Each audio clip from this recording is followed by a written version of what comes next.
This conference will now be recorded.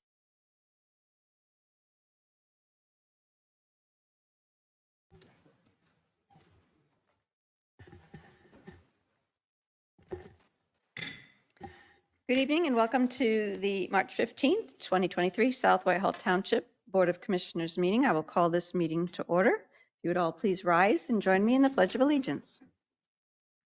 I pledge allegiance to the flag of the United States of America and to the republic for which it stands, one nation, under God, indivisible, with liberty and justice for all.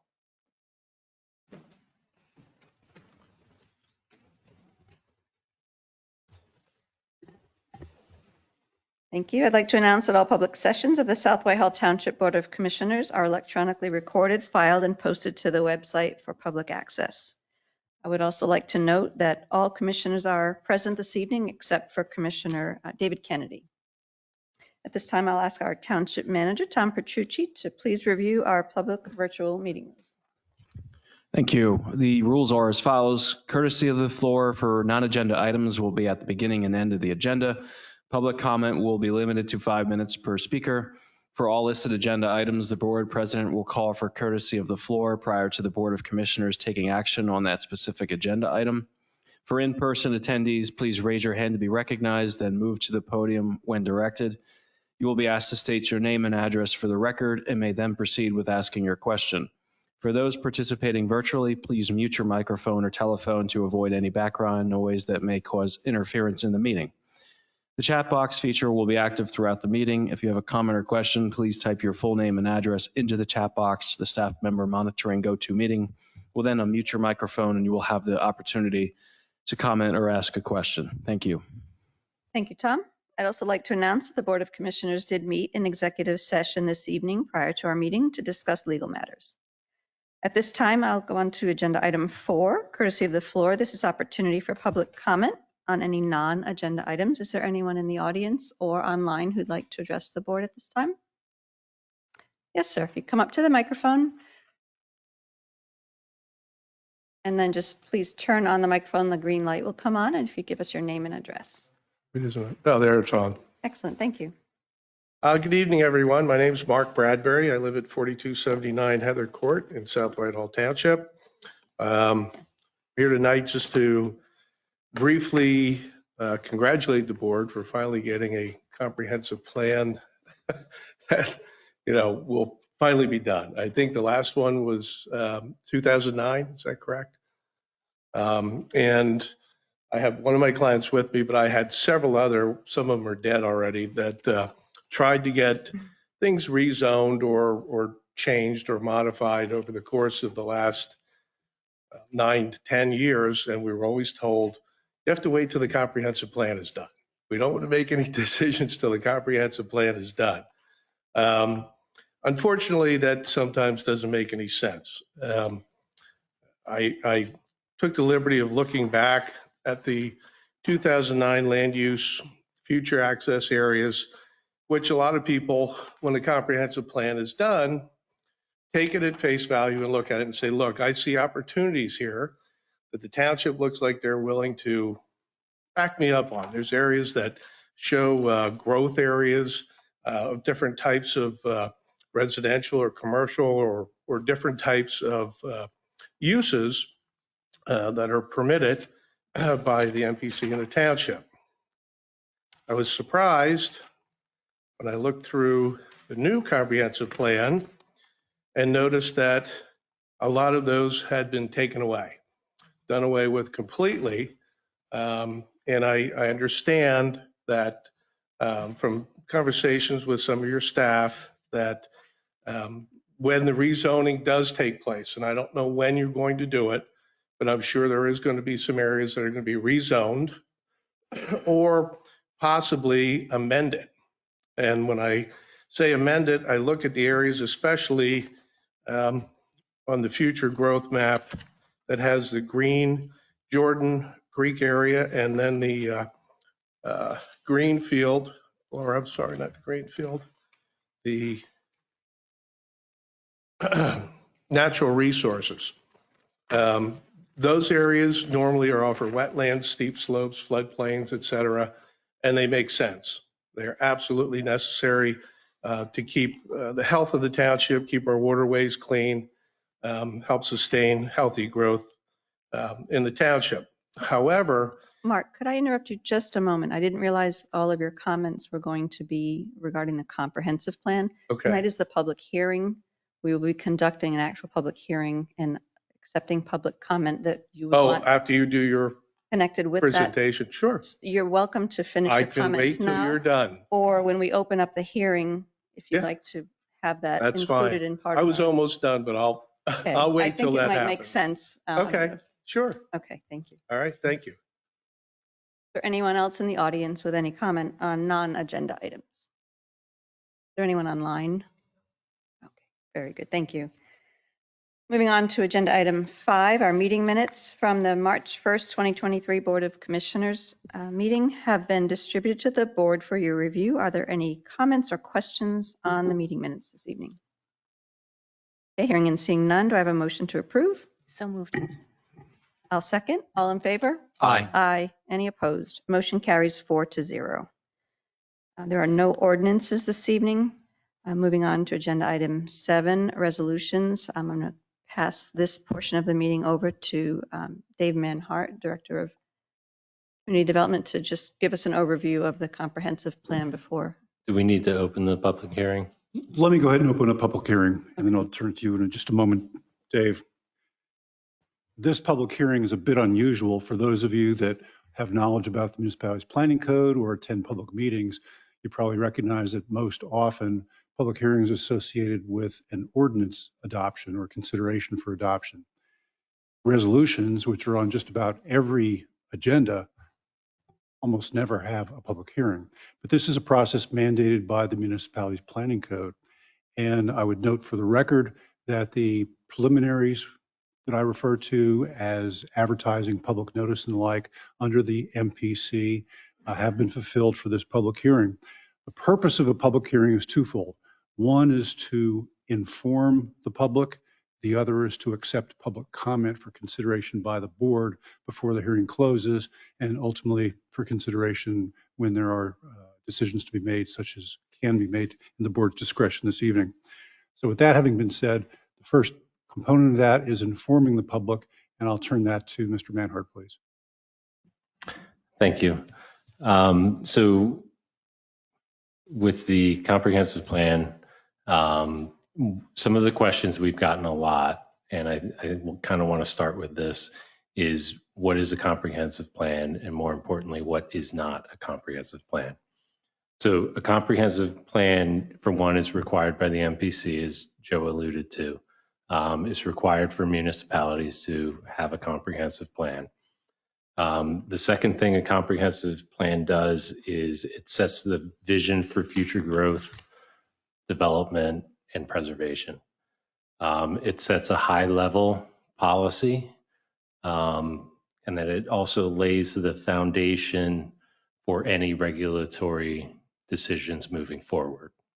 What it is not a zoning ordinance change. It is not a zoning map change. It is not a change to saldo.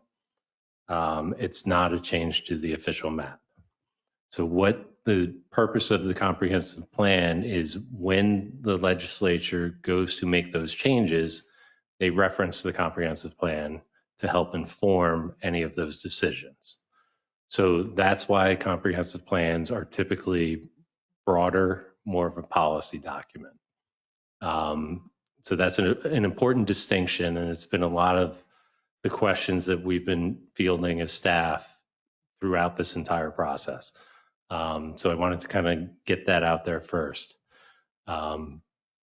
The second part of this is, how did we get to this point? Starting in 2019, almost 4 years to the day, actually March 13th was the first meeting. We started with the guiding principle meetings, and we called that phase 1.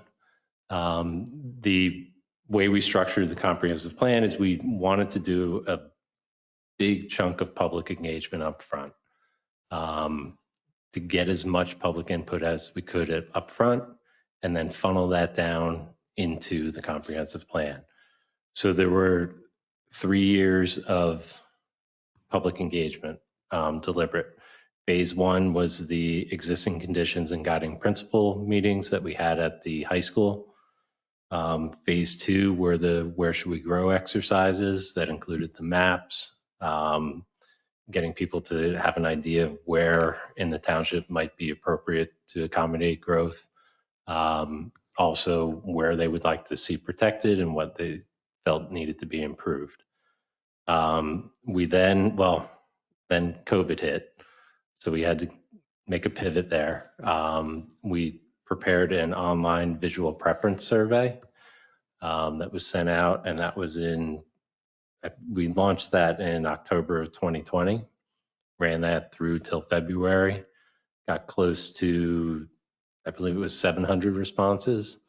And the idea there was to figure out, once we know where the public thinks we should grow, how is it going to look? So we took that and then went into phase 4, where we split into working groups, based on specific topic areas. This is where people that had an interest in transportation could get involved, make recommendations. We had workbooks set up that helped people walk through that process. And then that kind of culminated with that ended the public engagement focus phase.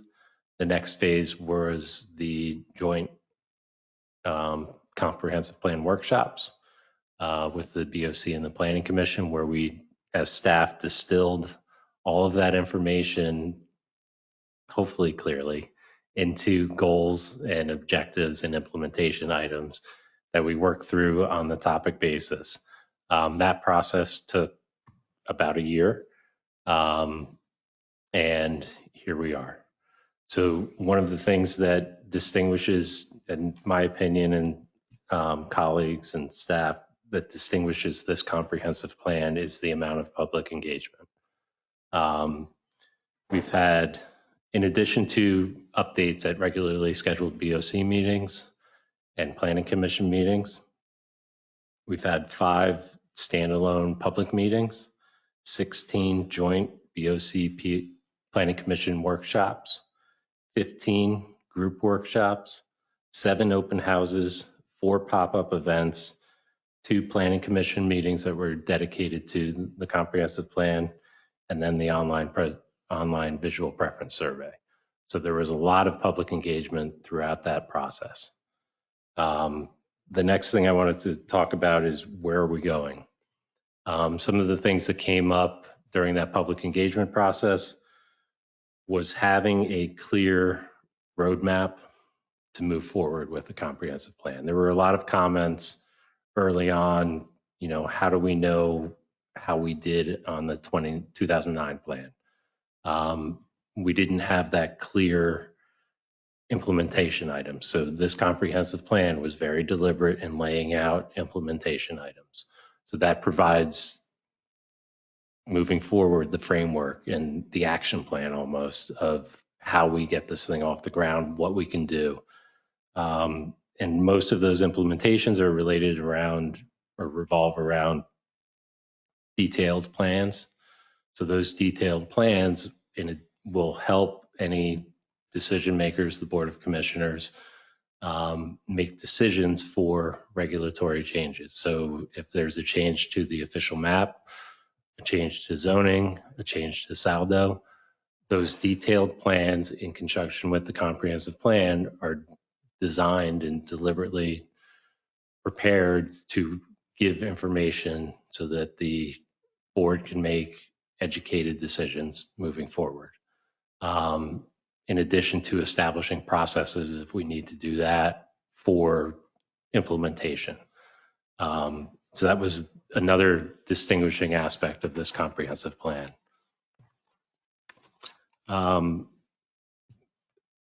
Thirdly is, how will we measure success? That kind of ties into some of the comments from early on. Because we have it laid out with implementation, we can clearly see how we're doing on implementation. If there's something that slipped through the cracks, we know it's in there. We can go back and look at it and pull it out if we need to. The other thing that's recommended as part of this is a reexamination report. So that piece will force, and we'll have to figure out how it gets adopted and the details of it. But that will force the Planning Commission and the Board of Commissioners to periodically look at the comprehensive plan. And if things come up that require changes, we can go back in and make amendments or tweak some implementation items and things like that. So that gives the broad framework of how it was laid out, and kind of addresses some of the comments and concerns that we've heard going through this process. I do want to thank all the staff that was involved, the board members, past and present, staff past and present, consultants. There was a lot of people that worked on this, and it was a great team. Great to be here finally. Thank you.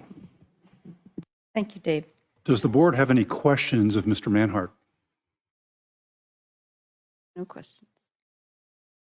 Thank you. Does the board have any comments before I open it up to the public? I'll certainly make a general comment.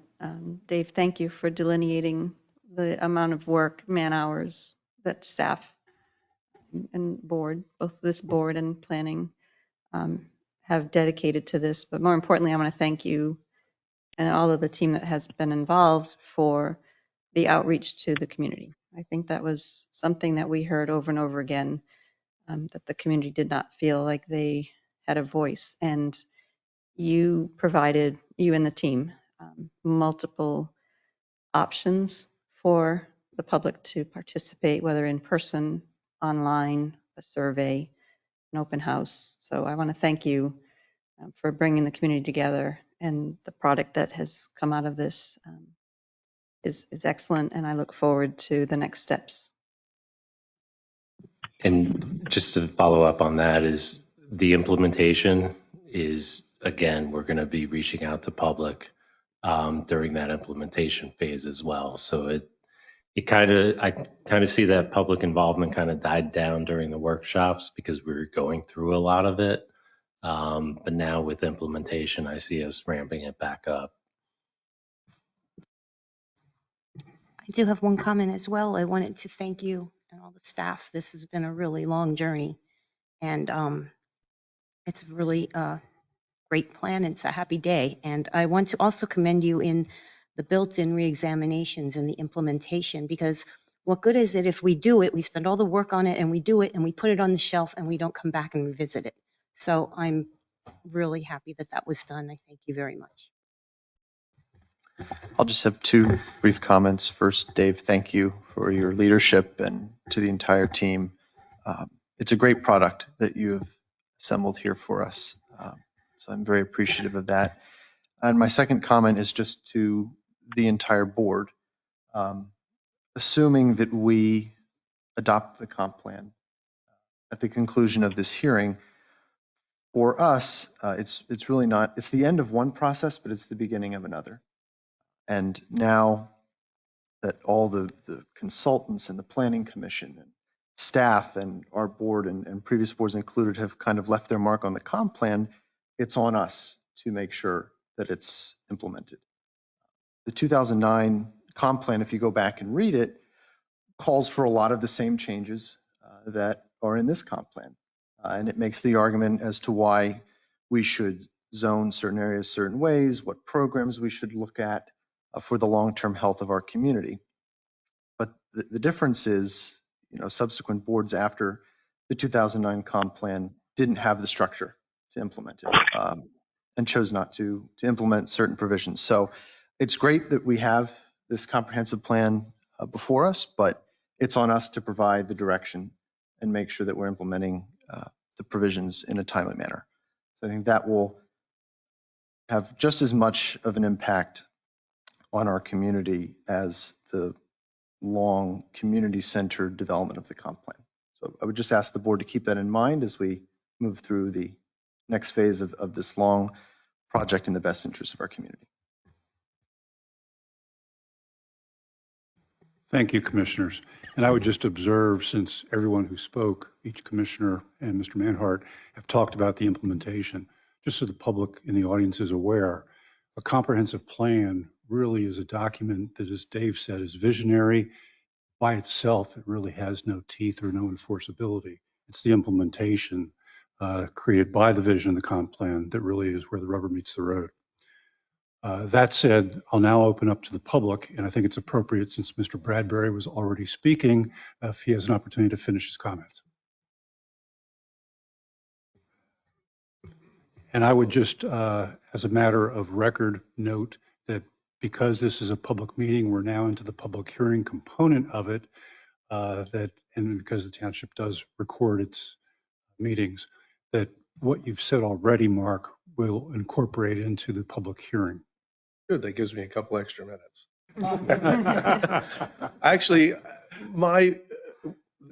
I think really my ending statement is what this whole conversation is about. I could get into what I thought about how things should have been done, and I did attend some of the meetings, and I thought it was, quite a gallant effort, especially after all of what I saw was taking place over the years, trying to get different projects done. I'm on the other side. I'm working for my clients, and of course, I work with the township. I'm a resident here, so I have a lot of skin in the game. My biggest issue with the comprehensive plan, it's not just with South Whitehall Township, it's with any township. It is a device that was put together by people who were educated in various areas of the growth, health, safety, and welfare of our community. It is a guiding tool. It should not be wielded like a sword. And that's the tough part with a comp plan. What I have found is that book that gets put up on the shelf, whatever, 2009, when the township needed to use it, and they would say, well, what you're proposing doesn't match what we have in our comprehensive plan, they'd pull it out and throw that at my clients or myself and say, well, that's why we don't want it. On the other hand, if it didn't agree with the comprehensive plan, but it was something that they wanted, they would ignore the comprehensive plan, and I would come and say, I would argue, I'd say, well, why are you letting this developer do this? It's not part of the comprehensive plan. It's totally against it. So, and I know that's what Joe was trying to tell people, that this is not an ordinance. This is just a guiding tool. My biggest concern is the implementation of what's happening next as we re-examine the zoning districts, take a look at what we want to change. Obviously, my client spoke to Greg today, and they were talking about different zoning districts. And basically, the conversation ended that we're not going to really change the base districts. If you have a neighborhood commercial district, it'll probably stay neighborhood commercial. If it's highway commercial, it'll probably stay highway commercial. If it's residential, because you don't want to create non-conforming uses by changing a zoning district so that the people that live there have to get a variance every time they want to put up a garage or do something different, which actually happened at Citronia, I believe, not too long ago. But my concern is that those districts will have things added to them that will make it prohibitive to utilize it the way it's being utilized now. For example, if you have a neighborhood commercial and the zoning district says you can have 80% impervious coverage. Well, now if it falls within the green zone, you can keep it neighborhood commercial, but anybody in the future, we only want 20% coverage. And I'm trying to inform my clients that even if you're told the district isn't going to change, that those are some of the things that can take place when rezoning occurs or a zoning ordinance is amended. So I just ask this board to please be very careful and don't use this as a sword. Use it as a guiding tool to guide yourselves and our community and listen to the community's input before any massive changes take place, one step at a time. And again, I'm going to try and, as things go on, I know I couldn't get to all these comprehensive meetings. It just went on for so long. But when zoning districts change, I am going to ask that I'm informed with each time a zoning district is going to be modified or amended so that I can come in and at least keep my clients appraised of what could happen. Like I said, real quick, I looked at the 2009 plan and the areas that were shown for future growth are now covered up and in areas where they don't want any growth. So if you're a land buyer or you're a person that lives here in the township and you think, well, I'm going to look at the comprehensive plan, I'm going to use this as a guide to see how I'm going to structure my life and my business or what I do for a living, and all of a sudden the rug's pulled out from under you, it's kind of a real slap in the face. It's tough to take. So I know this is not a zoning ordinance, but it certainly has enough weight that it can sway or change people's minds as to what should or shouldn't be done in that particular, particular area of the township. So use it as a guide, not a sword. That's all I ask. Thank you. Thank you. Is there anyone else in the public that has a comment with respect to the comprehensive plan resolution? Do we have anyone online that would like to comment?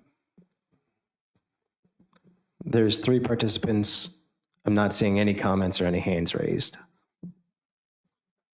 Give it a second in case someone does want to raise a hand or make a comment. And once we know for sure, Mr. Bradbury, yes, sir. Just one last thing real quick. If I do come in here again with a client who would like a zoning variance or a zoning change or something to do with their property, I would please ask the township not to tell us to wait till the next comprehensive plan comes out so that they can make a decision. Like I said, some of my clients passed away waiting for it. So it's not as funny as we like to make it seem, but please don't let us do that again. Thank you. Thank you. Chris, are we still a negative on the online participation with comment? Yes, there's no comments. Once again, anyone from the public that would like to speak and address this matter? Going once, going twice. No more hands, no more comment from the public. Are there any final comments or questions from the Board of Commissioners? Seeing none, hearing none, I will close. Oh, Chris, did you want to say something? There was a participant earlier who was in and who just left but came back. Can we just confirm that there's no? Please do. Is there anyone online who wishes to make a comment?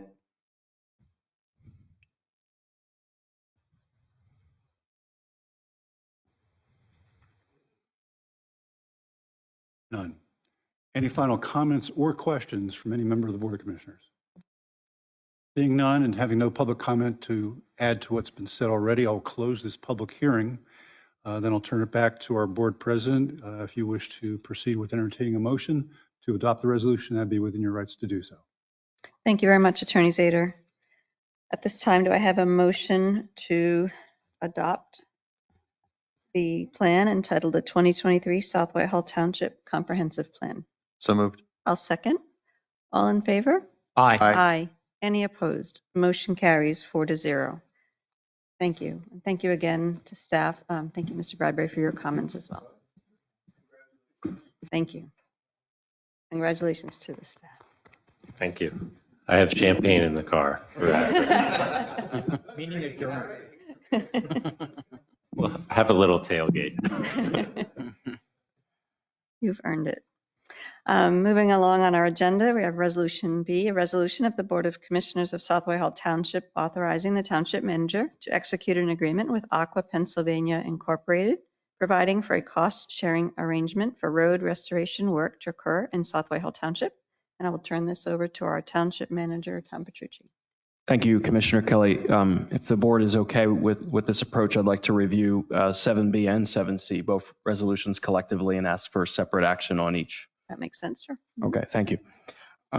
So the township management is looking to move forward with cost share agreements with both UGI and Aqua.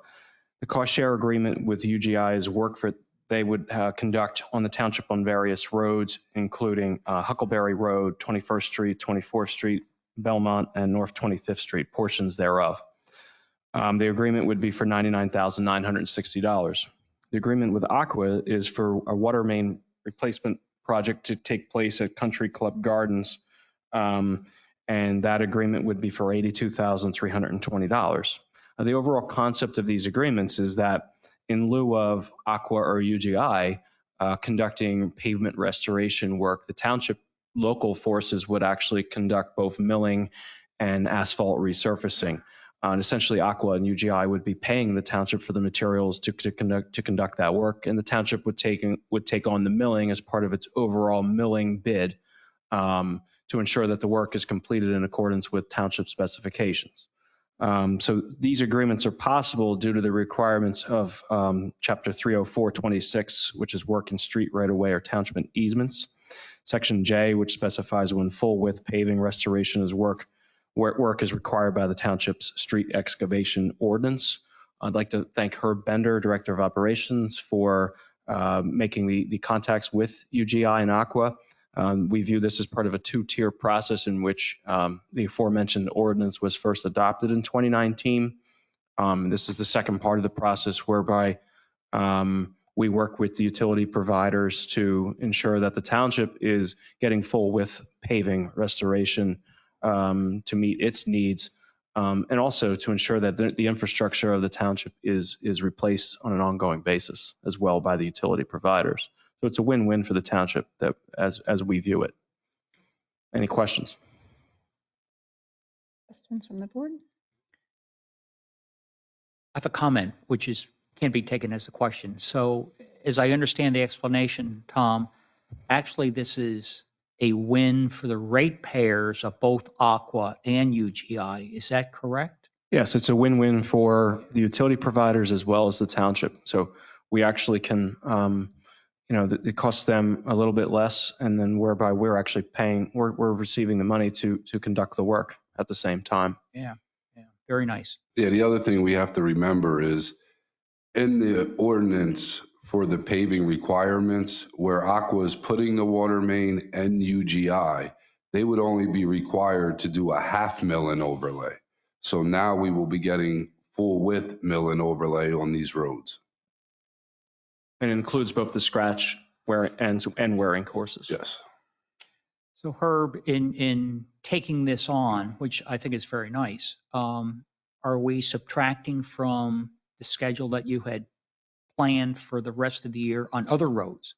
No, we will still do our budget too. Our full paving this year, and next year we will incorporate this work to give it 1 year for full settlization, and then put that in the 2024 budget to pave these roads also. Very nice. Thank you. My only comment would be, I know that the township did paving in-house last year, and the comments that we received from the residents were just so favorable, and they were very thankful for a job well done. So I want to praise you and the Public Works team who took care of that. And it's exciting to know that we're going to be paving all of these roads now in-house in that same fashion. So it's a benefit to our residents as well. Thank you. Comment from the board? I do have a quick question.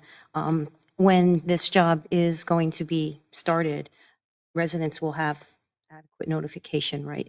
Are you planning to notify them through Nixle and door hangers and so forth? For the milling and the overlay, when it yeah, we're actually- going to follow the same process we do for our in-house paving. Nothing will change for notification of properties or anything.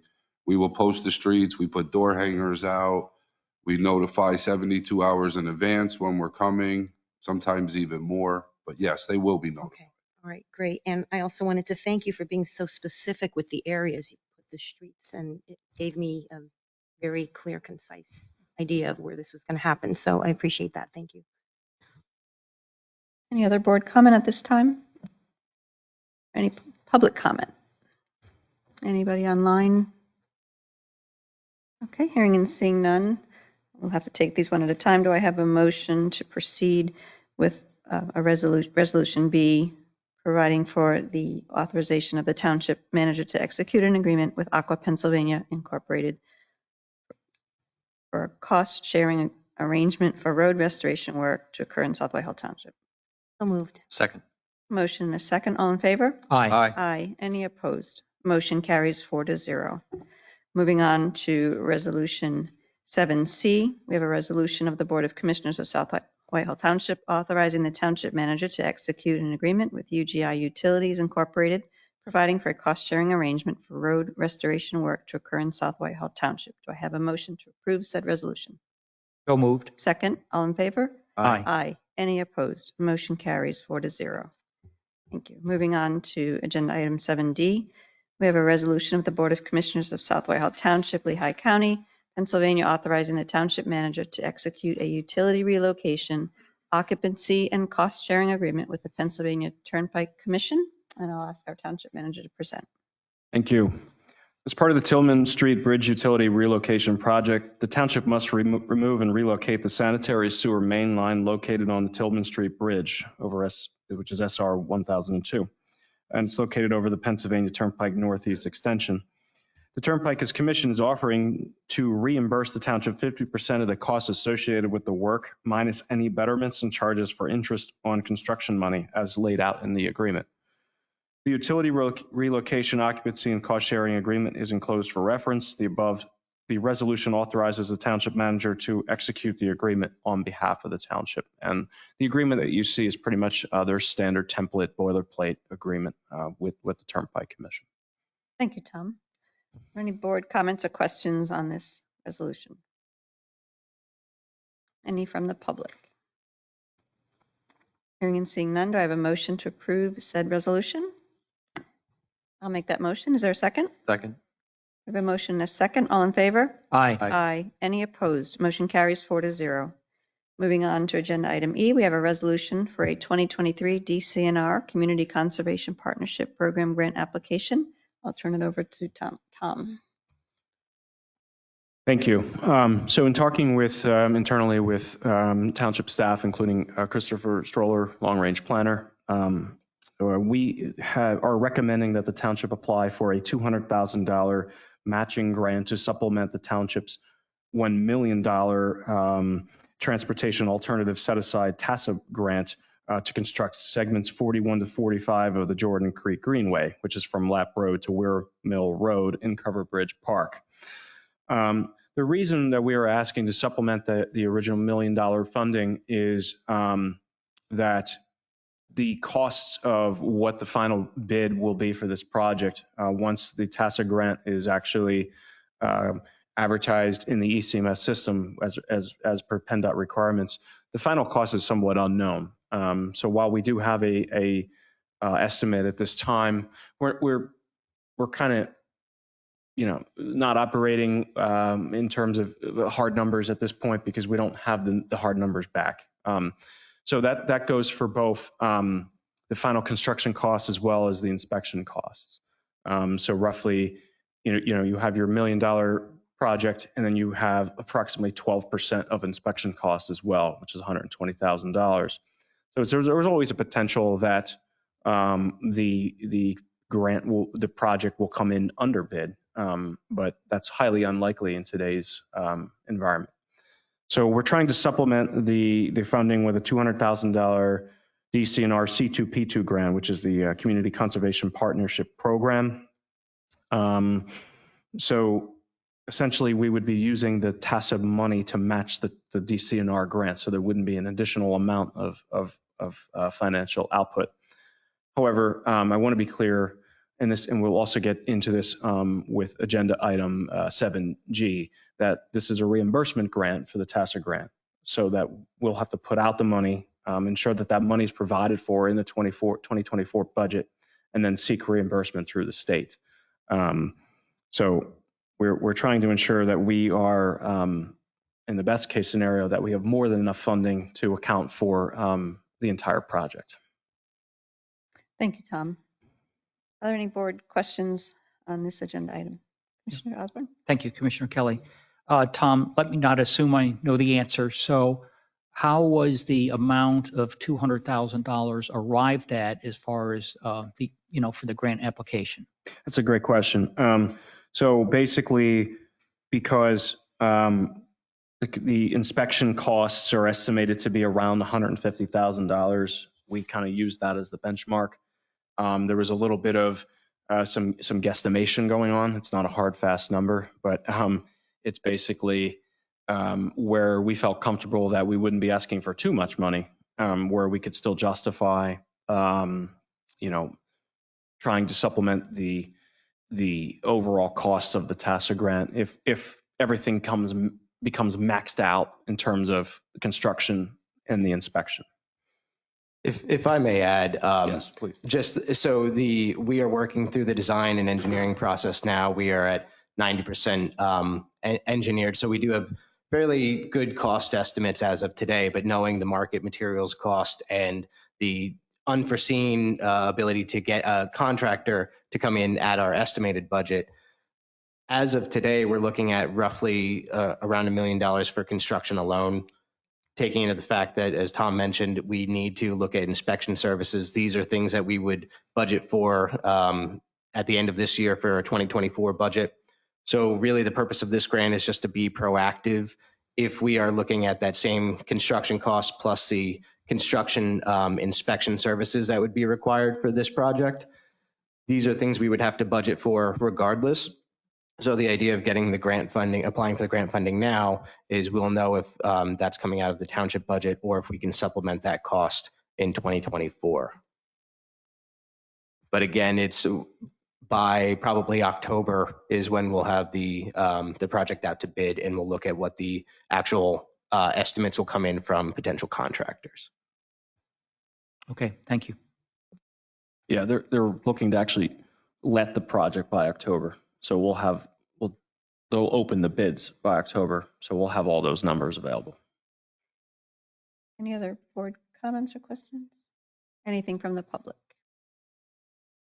Hearing and seeing none, do I have a motion to approve said resolution? So moved. I'll second. All in favor? Aye. Aye. Any opposed? Motion carries 4-0. Thank you. Moving on to agenda item 7F, we have a resolution extending the conditional preliminary final approval granted to a major plan entitled Proposed Parking Lot Improvements, 798 Houseman Road. Turn it over to Greg Adams, our planner from our planning department. Thank you. This is an application to further develop the property located at 798 Houseman Road. The plan proposes the construction of a new driveway aisle and the elimination of 13 parking spaces, stormwater management improvements, and the installation of a new water line, all on a 0.81 acre portion of the 6.072 acre site. The Board of Commissioners granted preliminary final approval of the project on February 17, 2021. On February 2nd, 2022, the Board of Commissioners granted a 12-month extension to the approval of the project. And a month ago, February 13th, 2023, the Board of Commissioners granted a 30-day extension in order to observe the results of the current effort to bring the 798 Houseman building's water line connection into compliance with the township's regulation. The applicant's team is here tonight for an update and to request, spoiler alert, a 3-month extension. So. All right. Good evening, Anthony Bricht on behalf Could you of. just make sure the microphone's on, sir? Yeah, I'll just lean Thank in. you. Good evening. Thank you for your time. Anthony Bricht, representing Lehigh Valley Health Network. So the recitation by Mr. Adams is correct. Basically, to bring the board up to date, if you're not already aware, from the materials that were submitted as part of the agenda, we did attempt to insert an inserter valve at significant cost to separate the water lines. Unfortunately, it was unsuccessful. So the status is right now is we're looking for another solution, which I believe is going to require coordination with the township's professional staff to get a meeting to go to the next step. So we're certainly optimistic that we can solve this in the next month. But we're requesting 3 months just to avoid having to come back if it's not successful, because as the board is aware, it's been a particularly costly and difficult process to solve. So to avoid coming back every month or every meeting, we're asking for the 3 months with the expectation that it'll be resolved before then, just to avoid coming back and taking your time necessary. So I don't know if we have Zach Laudenslager from the Health Network who can provide a little. We had a meeting just recently with some of the guys from Public Works. So we do have a plan in place to try going out a little further to some other valves to close it. Part of the problem is we have to make sure that once these lines are separated, we still have enough for our fire suppression system. So that's why we're trying to shut these valves down before we separate the line. But I think we have a pretty good plan in place, and hopefully the next week or two, time with so we can try this. Excellent, thank you. Herb, did you have anything to add from the township perspective? No, Zach is correct. We have been talking almost daily with him, coming up with the plan. He is correct. An insertion valve is thousands of dollars, a couple thousands of dollars. They did try it. It did not get the shutdown. So now we are going to try shutting 2 valves down from Luther Crest and one of our valves down. We believe we were out, exercised our valve already, listened on it. We believe we have a shutdown on our valve. The next step is to close our valve, close the 2 valves at Luther Crest, check the hydrant for any flow. If there's no flow at the hydrant, we leave the 2 at Luther Crest closed, open our valve, and then we take the fire flow test to make sure they will have enough fire protection. And then if they don't, in the meantime, we have to reopen those valves, and then we have to come up with a plan of how they're going to get enough fire suppression. Very good, thank you, Herb. Mhm.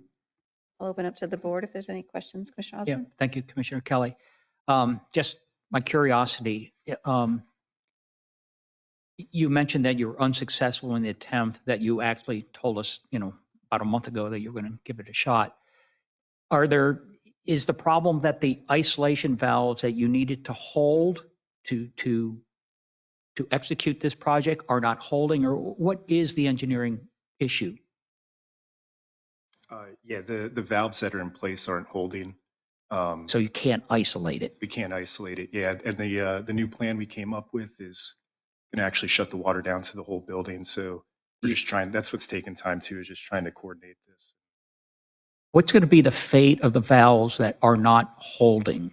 Is that anything within your jurisdiction and can fix now or not? Without a shutdown, no, they cannot be fixed right now. They have to be able to shut the water down first and then fix everything that would need to be fixed. But that system is private where those valves are not holding. So the township, we shouldn't say we don't have any say. We can ask them to fix them, but they own those valves. We do not own those valves. Okay, that was kind of the corollary to my question. The fate of those valves is not in your hands because they're privately owned. The isolation valves that are not holding. Is that right? I think you're saying they're not in the townships. Yeah, they're not in the township's hands. They would be in LVHN's hands that are not working. Oh, so LVHN owns the valves that are leaking.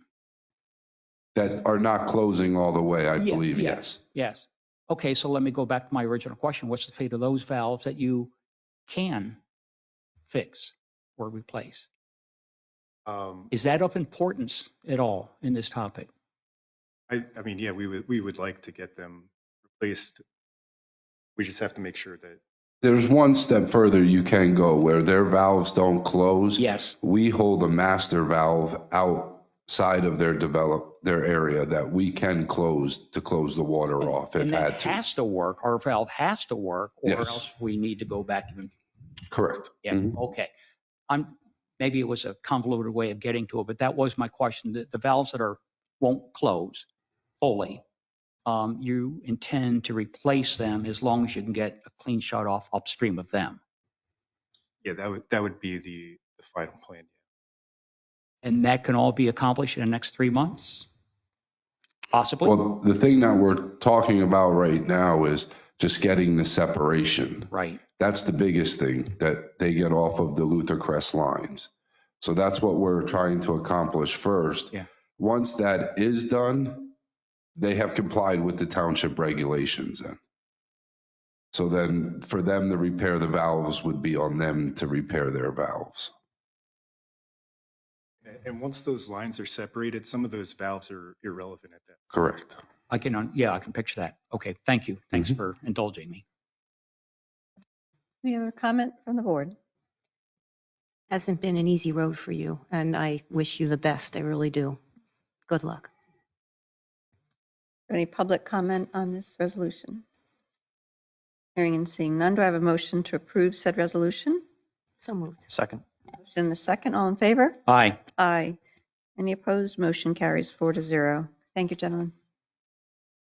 Moving on to agenda item 7G, we have a resolution of the Board of Commissioners of South Whitehall Township, Lehigh County, Pennsylvania, authorizing the execution of an agreement with the Pennsylvania Department of Transportation for acceptance of transportation alternatives set aside funds for the Jordan Creek Greenway and Covered Bridge Park. I'll turn it over to Tom Petrucci. Thank you. As previously mentioned, this is for the TASA grant for the Jordan Creek Greenway from Weir Mill Road to Lapp Road through Covered Bridge Park. I wanted to very strongly point out the fact that this is a reimbursement grant for $1 million, whereby the township needs to put out the funds and then we seek reimbursement.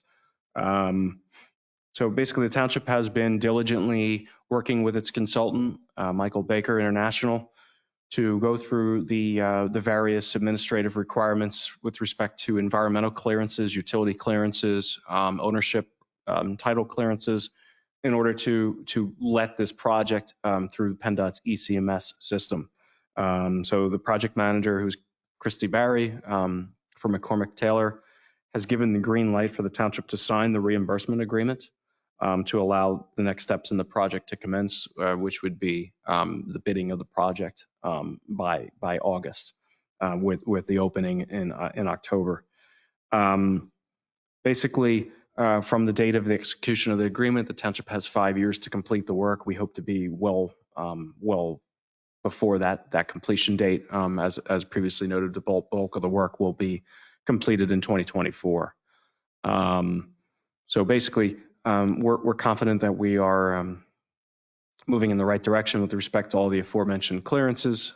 We don't anticipate any type of legal issues with obtaining those clearances. I would say at this point we're close to 90 to 98% done with all of that work. And once we get the green light to proceed with the bid, most of that underlying work has already been conducted by the consultant. So we are actually ahead of schedule. Excellent. Thank you, Tom. I just had a question on the reimbursement portion. I understand that the township will have to fund the project and then be reimbursed by the state. Do we send our reimbursement requests in as we are invoiced by the different contractors? Is it quarterly or is it when the project is done? Like, give me a sense, if you could, of how this would work for us to get the reimbursement. There is a schedule. I'm not sure. I don't think it's every invoice that's put in. It's more in phase projects. The most important thing is the PennDOT review of the reimbursement. So we'll often probably finish a section of work, send that into PennDOT. Their review could take a little longer, and I'm sure by that time we'll have sent in another reimbursement. So it's important for us to budget appropriately so that we can understand that we will have open bills that the township will need to pay until we get each phase back. But it's to the best of my knowledge, it's not a 100% reimbursement. It is in sections, 100% at one time, I should say.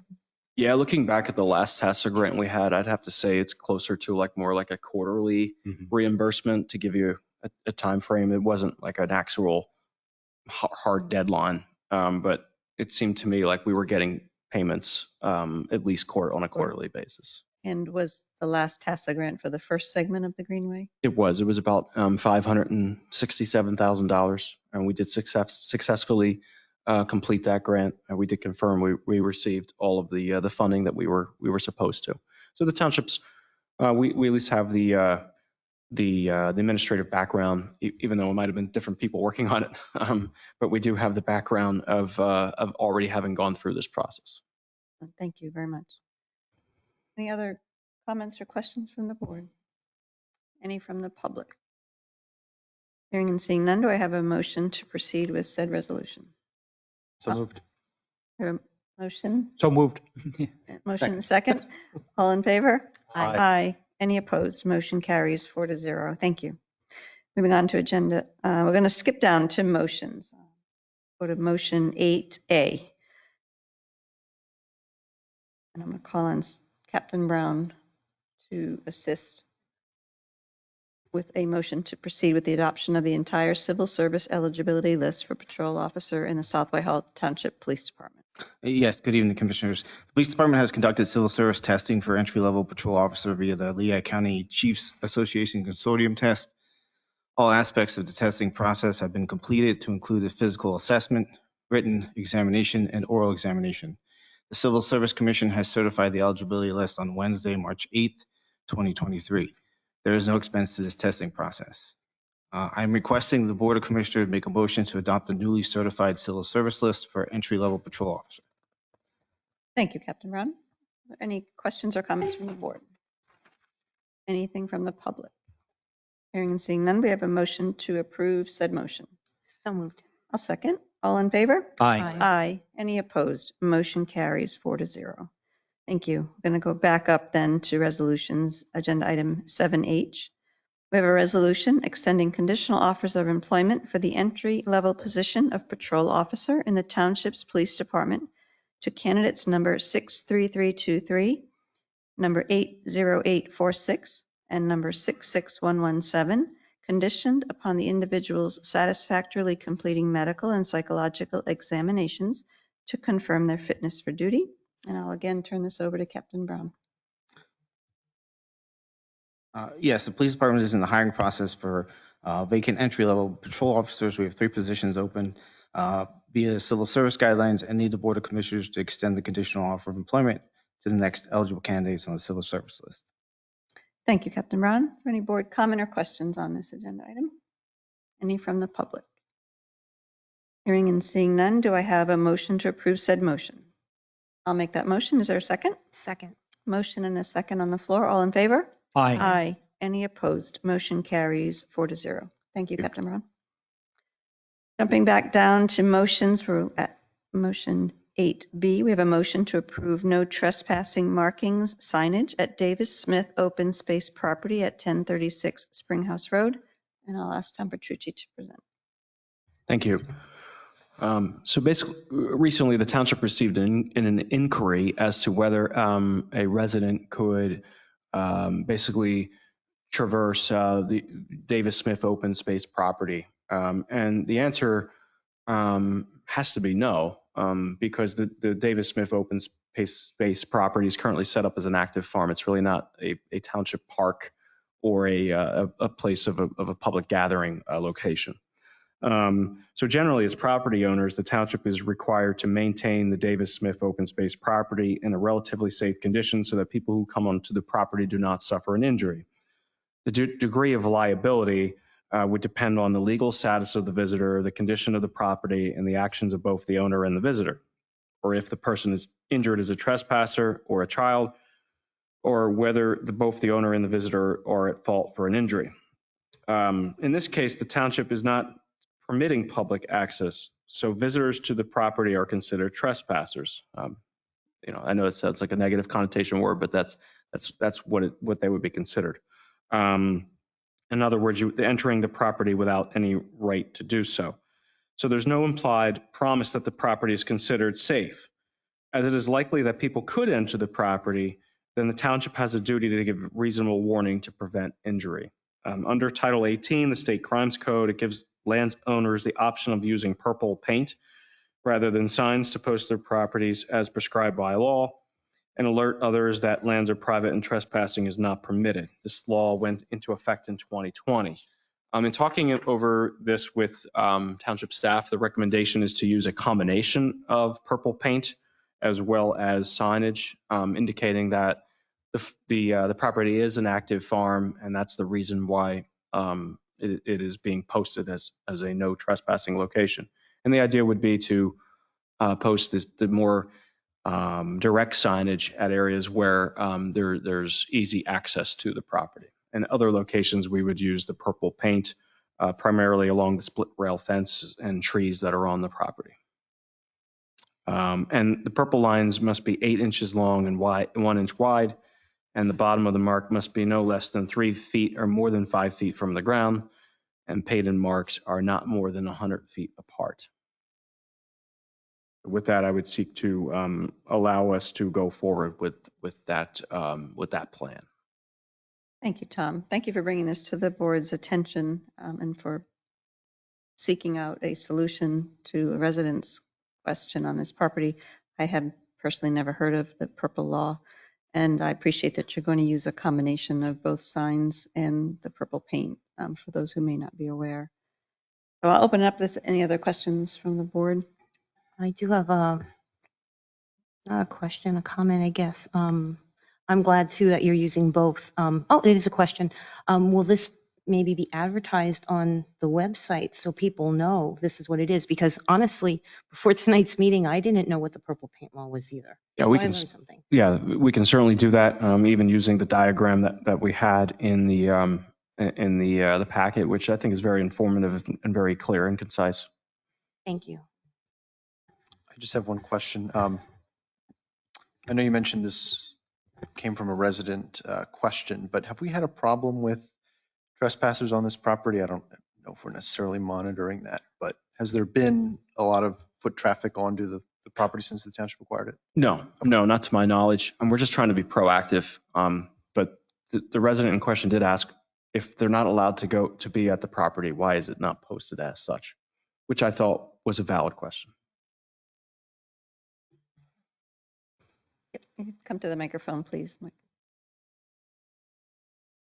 I'm Michael Hirsch. I live on Lowell Street. I just thought when the township owned the property, maybe we would get a chance to have a sidewalk. You know, the public walks on Springhouse Road to the synagogue, Westwood Heights, Springhouse Middle School. And I thought that would be an opportunity to have a trail or something. Are you going to have a fence with this, where the purple is going to go? So with regard to any improvements in that area, part of the deed restriction on that property is one of the exceptions is the township can put in a perimeter trail.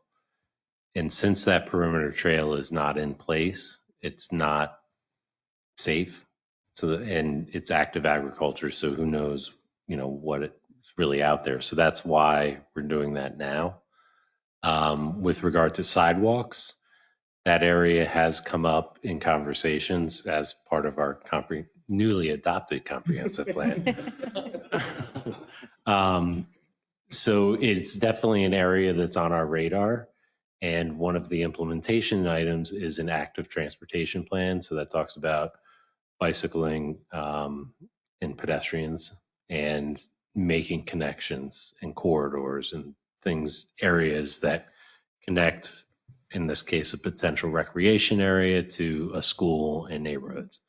So it's something that, as I kind of alluded to earlier, is establishing the process for getting these things implemented.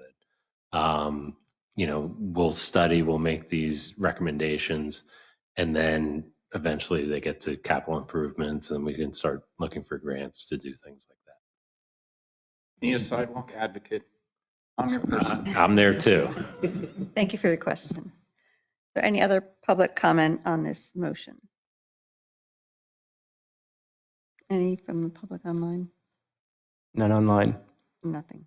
Okay, very good. At this time, do we have a motion to approve said motion? I'll second. All in favor? Aye. Aye. Any opposed? Motion carries 4-0. Moving on to agenda item 8C, we have a motion to proceed with the installation of 3 temporary sewer meters at Dorney Park. And I'll ask our Director of Township Operations, Herb Bender, to present. Yes, Public Works Sewer Division is respectfully asking permission to move forward with installing 3 temporary sewer meters just outside Dorney Park to make sure the sewer readings are coinciding with the water meter readings. Basin 51 is one of the basins we have significant I&I getting into the sewer lines. Attached to the memo is a map of where the temporary meters would be installed. We have solicited 2 quotes. One was from Mr. Rehab for $13,050, and the other quote was from Flow Assessment Services for $28,950. These meters will be installed for 3 months, April, May, and June, for the wet weather conditions and months.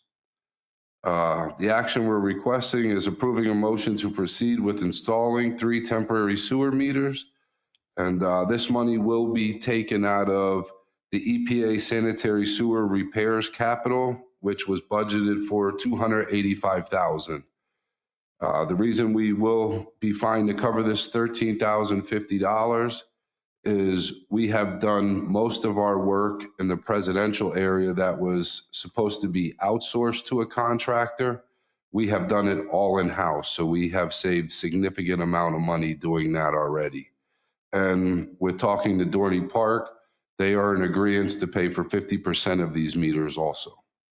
So our portion will only be half of that $13,050. Thank you, Herb, and thank you for working with Dorney Park to partner with the township for this. Wonderful. Are there any questions or comments on this agenda item? I had one comment. I just thought that there was a big gap between the 2 estimates. Yeah, there's other companies out there, but these 2 are very good at it. And we want to get precise numbers since this is part of the Klein's Island problem, the I&I. So we wanted to get very good data. Any other comments from the board? Any from the public? Hearing and seeing none, do I have a motion to proceed with said motion? I'll make that motion. Is there a second? Second. All in favor? Aye. Aye. Any opposed? Motion carries 4-0. Moving on to agenda item 9. Thank you, Herb. Correspondence and information items. I'll turn it over to Tom to review our upcoming meetings. Thank you. Sorry. Lost my, there we go. Okay, upcoming meetings for which the details are posted on the website are as follows. Thursday, March 16th, 7:30 p.m. tomorrow, the Planning Commission. Monday, March 20th, 6 p.m., the Green Advisory Council.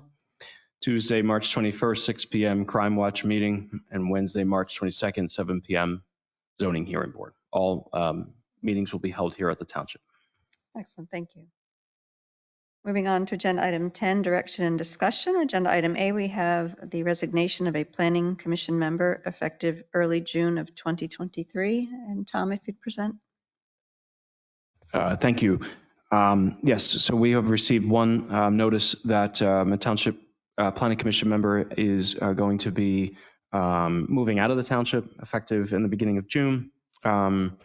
So then I'm seeking at this point permission to proceed in accordance with the citizen advisory policy to advertise for that notice of position on both the Township website as well as the Parkland Press, and to try to gain applications for which an interview would be scheduled at a later date at a subsequent public meeting of the board. Excellent. I'm just curious, is it too late to put an announcement in the newsletter that's going out? I don't believe it's too late, so we can. Well, the only question would be when the newsletter is going out. When it's going to hit. It may not hit in when it's going to hit right probably the same time when you're maybe conducting interviews. That would be my only concern. Okay. Are there any board comments on this agenda item? My only question is, are we allowed to conduct interviews before the resignation is effective in early June? Or will we have to wait until the resignation is effective before we? I think you can accept the resignation at any time. Okay. So, I mean, to me, I think you have to be proactive because the Planning Commission is a very important agency of the Township. So unless Attorney Zader sees a problem with it, I personally can't identify an issue with it. I agree with the township manager. Not only is it prudent, but there's no legal impediment to proceeding that way. I have no feedback. I think the plan that you have in place to go ahead and proceed is excellent. Any other comment from the board or direction? No.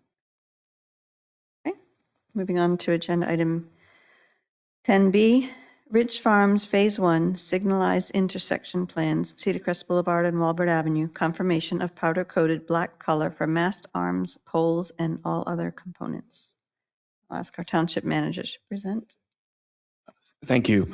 So as part of the HOP work for Ridge Farms, the developer, Kay Walbert, has agreed to provide powder-coated mast arms, poles, as well as controller and all other associated equipment for the signalized intersection upgrades that are slated to take place at that location. I wanted to just make sure the board was aware of this and that it is the intention of the township to try to seek to allow for this type of aesthetic upgrade for all signalized intersections in the future along that corridor, if possible. And assuming no objections to this, we would then notify the developer to go ahead and order the items, especially given the long lead time for these items. Thank you for bringing that to our attention. I'm certainly in favor of this. I think it'll be a great upgrade aesthetically for the township. Any other comment from the board? I have a comment. Thank you, Commissioner Kelly. Tom, thank you for the explanation. I really, we talk about the comprehensive plan and consideration of zoning, rezoning, amended zoning. But one of the things that often gets overlooked is the aesthetics of what it is that is legally allowed to be placed where it's placed. This to me is such a nice thing to start. As I travel west on 22, get off on Cedar Crest Boulevard, what I see to the right is not a very nice entrance into South Whitehall. We can't do anything about that, but what we can do is what you're doing, and that is the next major intersection after that going north on Cedar Crest can have a nice aesthetic look, especially if we can make it uniform, as it applies. That's something that we can do that adds a lot of attractiveness to the township. So thank you very much to you and staff for thinking about that, because it's often overlooked, but it really is so important. It's part branding too, in a way, right? We did ask for it as well for the 309 Betterment project. I don't believe we've received confirmation on that to date, have we? So they did ask for the specs for it. And the idea is to ask for the corridor, so that it would start with the Walbert and 309. And then as we go down or make upgrades or grant funding becomes available, we have all of our lights along this corridor as a starting point in that uniform color is kind of the intent. So the PennDOT is receptive to including that at that intersection.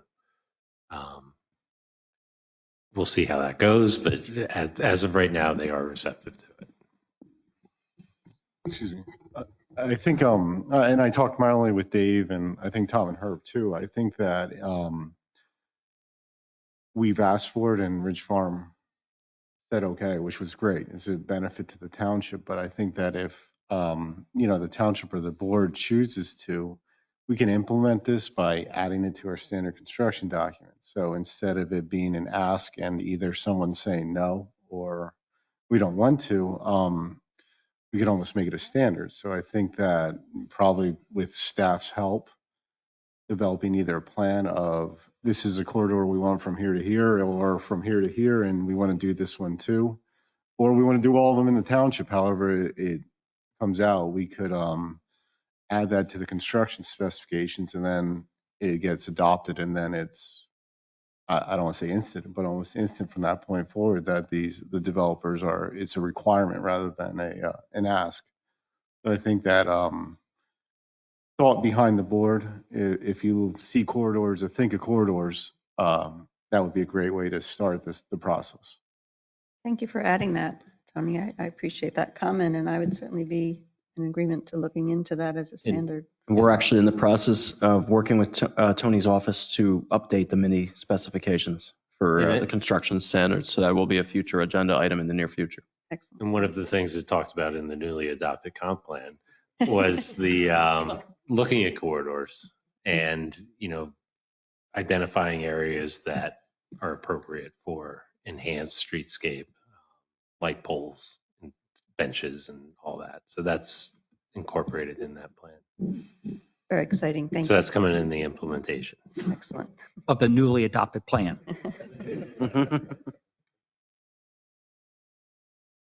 There's no other comments. Moving on to direction and discussion. Item C, solid waste recycling contract with Waste Management, notification of termination of current contract effective 12/31/2023.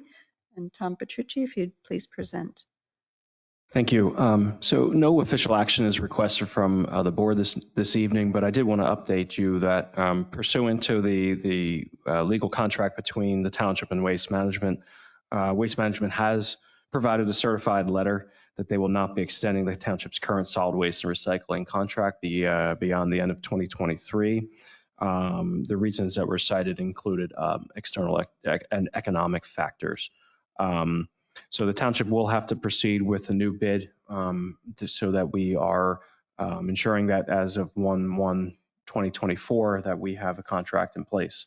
To that effect, I have assembled a task force consisting of the employees that have the most direct knowledge of the operation of the current contract and can provide valuable input to the township in how the service options should be construed for the next contract. So with that, we will be working to provide you with options for your consideration at subsequent meetings. And the intent would be to revise the specifications and then have them go before the board as well as a legal review.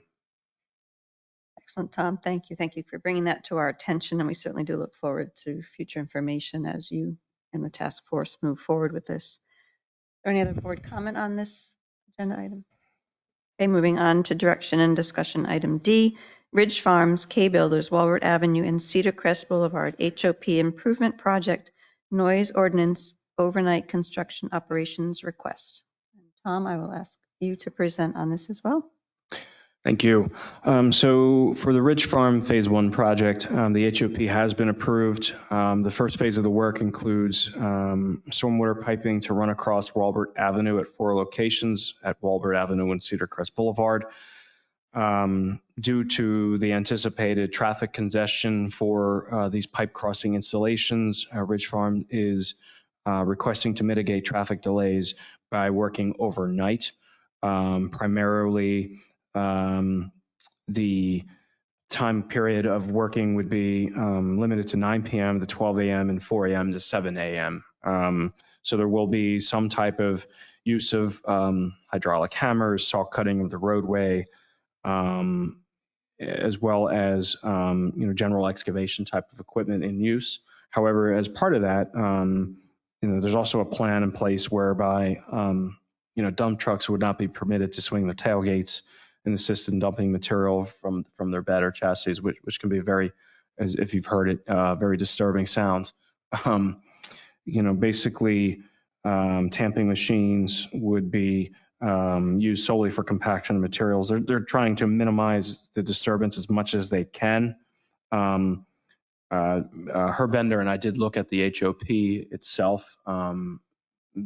Basically, the developer is not permitted to restrict traffic during AM or PM rush hour times anyway. So this night work is almost essential in that case in order for them to proceed with the work. The township views the overnight work as a compromise in terms of not impacting the corridor with traffic during the day time, which would be more of a impact to the overall township. So to that effect, we would be notifying any impacted areas, which would be primarily along like Shenandoah Court, the homes that are located there, in order to try to make sure that everyone's aware of this work taking place. Herb Bender has implemented a schedule whereby his either himself or other employees would be monitoring this work. And if there is an excessive noise disturbance, then they will be able to readily respond on site. So we're doing everything we can to try to minimize the impact. Just wanted to make sure that the board is aware of this and whether you are in line with our thought process.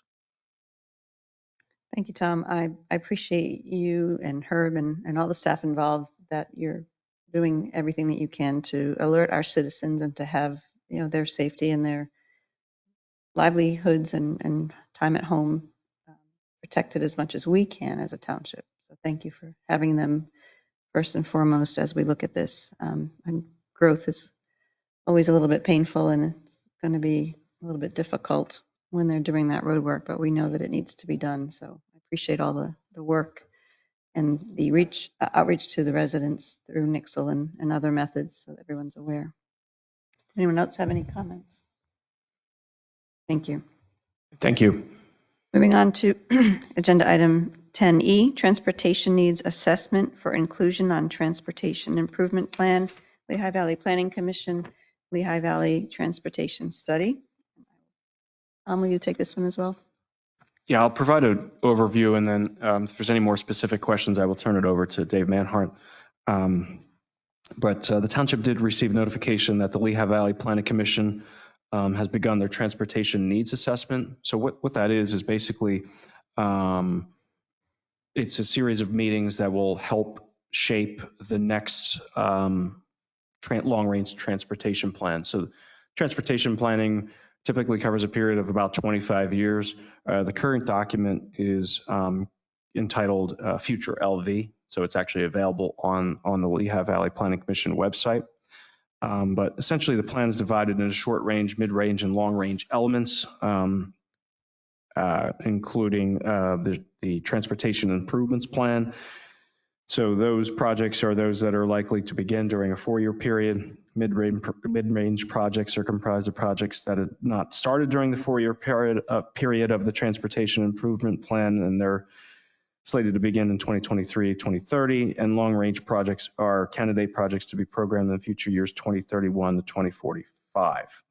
The township does have a scheduled meeting this Friday with other surrounding municipalities as well as LVPC to begin to try to work on reviewing the current projects to include potential new projects and to ensure that the projects that are being reviewed are consistent for the region and consistent with other planning documents as well as our newly adopted comprehensive plan. Basically, we did provide a summary list for you of some of the current items that are already on the plan, as well as other items that we would like to see added to the plan. So we're going to review that more in depth. Just wanted to make you aware of it. The final list may be subject to change depending on the outcome of those reviews.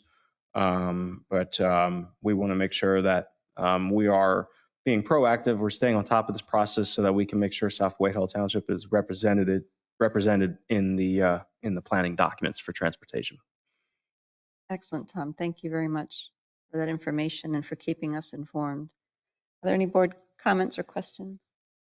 Any from the public? Moving on to old business, we have none. Agenda item 12, courtesy of the floor. Again, opportunity for any member of the public to address the board for any non-agenda items. Is there anyone here who would like to address the board? Anyone online? Okay, hearing and seeing none. Moving on to agenda item 13, I need a motion to authorize payment of invoices and disbursements. So moved. Second. Motion and a second. All in favor? Aye. Aye.